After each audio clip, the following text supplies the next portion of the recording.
크리스 소여는 역사상 가장 위대한 프로그래머, 게임 개발자 중 한 명입니다. 롤러코스터 타이쿤의 창조자 크리스 소여, 그가 왜 위대한지 케이스를 만들겠습니다. 어떤 분들은 이렇게 생각할 수도 있겠죠. 롤러코스터 타이쿤? 클래식 게임이긴 하지만 위대한 프로그래머라고? 저의 주장을 뒷받침할 근거들을 가져왔습니다. 1999년으로 돌아가 봅시다. 롤러코스터 타이쿤이 출시되자마자 센세이션을 일으킵니다. 이 게임은 1999년 판매량 1위였고 2000년에는 심즈에 밀려 판매량 2위를 차지했습니다. 이 게임의 매력은 독특했습니다. 자신만의 테마파크를 만들고 관리할 수 있었으며 멋진 롤러코스터, 음식 판매대, 심지어 개별 이용객들의 생각까지 확인할 수 있었습니다. 하지만 이 게임을 정말 획기적으로 만든 것은 제작 과정입니다. 크리스 소여에게는 대형 개발팀도, 멋진 게임 엔진도, 심지어 버그를 수정하기 위한 인터넷도 없었습니다. 그는 이 게임을 혼자서 어셈블리 언어로 작성했습니다. 어셈블리 언어로 만들었다는 것이 왜 대단한 일인지 설명하겠습니다. 어셈블리 언어는 컴퓨터와 직접 대화할 수 있는 가장 가까운 로우 레벨 언어입니다. 매우 복잡하며 컴퓨터 하드웨어에 대한 정교한 이해를 요구합니다. 작성된 코드는 깔끔하거나 읽기 쉬운 형태가 아닙니다. 디버깅하기 쉽지 않습니다. 메모리 주소를 지정하고 레지스터를 직접 제어해야 합니다. 이는 마치 이진법 코드로 소설을 쓰는 것과 비슷합니다. 이론적으로 가능하지만 심각하게 어렵고 시간이 많이 소요됩니다. 대부분의 프로그래머들은 어셈블리 언어를 극도로 꺼립니다. 심지어 1999년에도 어셈블리로 작성된 게임은 대형 개발팀의 협업을 통해 이루어졌습니다. 하지만 크리스 소여는 이 모든 것을 혼자 해냈습니다. 게임 속 가상세계, 피직스 엔진, 수백 명의 놀이공원 이용객 알고리즘, 복잡한 관리 시스템을 모두 어셈블리로 작성했습니다.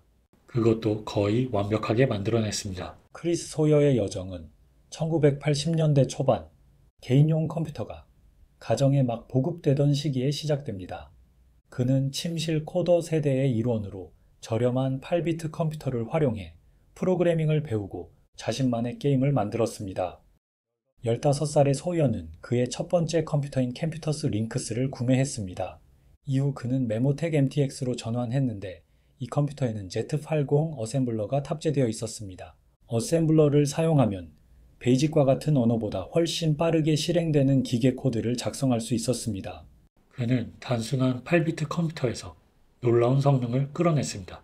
이것이 소여가 관심을 가졌던 빠른 속도의 아케이드 스타일 게임을 만드는 핵심이었습니다. 소여는 그 후 몇 년 동안 메모텍 MTX로 게임 개발하며 어셈블리 언어 프로그래밍 기술을 연마했습니다. 이 시기에 그의 게임들 중 다수는 인기 있는 아케이드 게임이거나 스펙트럼 타이틀에서 영감 또는 복제된 것이었지만 뛰어난 프로그래밍 덕분에 그는 MTX 플랫폼의 대표적인 기여자로 자리매김했습니다.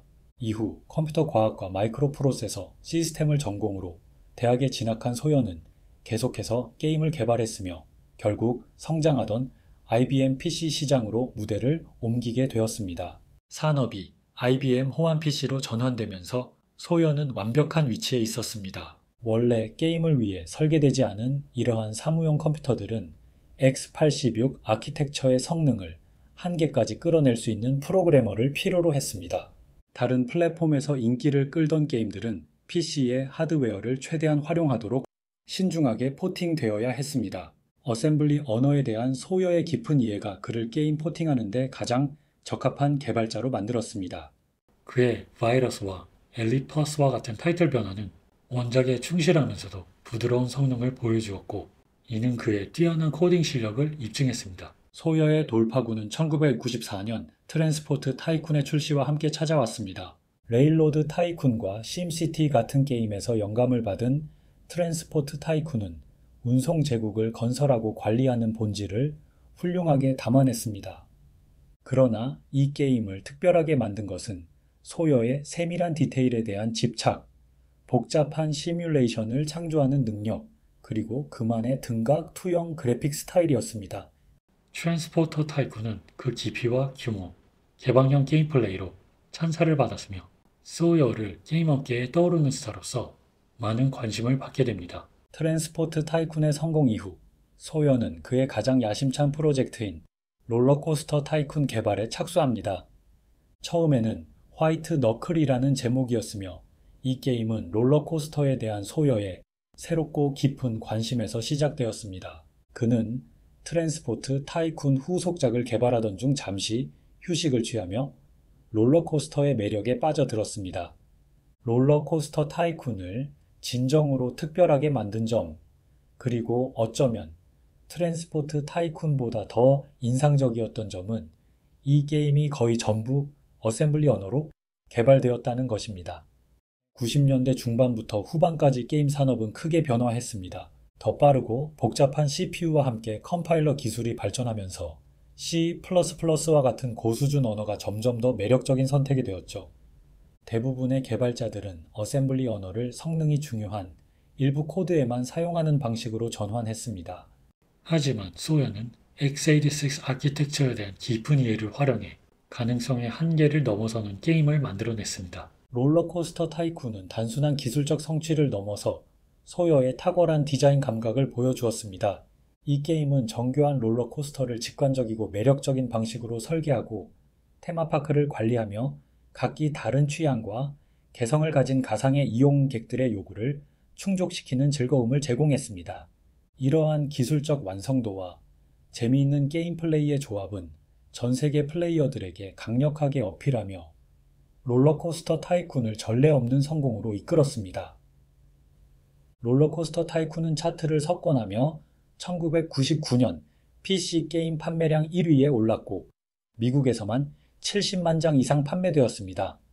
초기 출시를 넘어 롤러코스터 타이쿤의 인기는 지속되었고 2002년까지 400만 장 이상 판매되며 게임계의 스테디셀러로 자리 잡았습니다.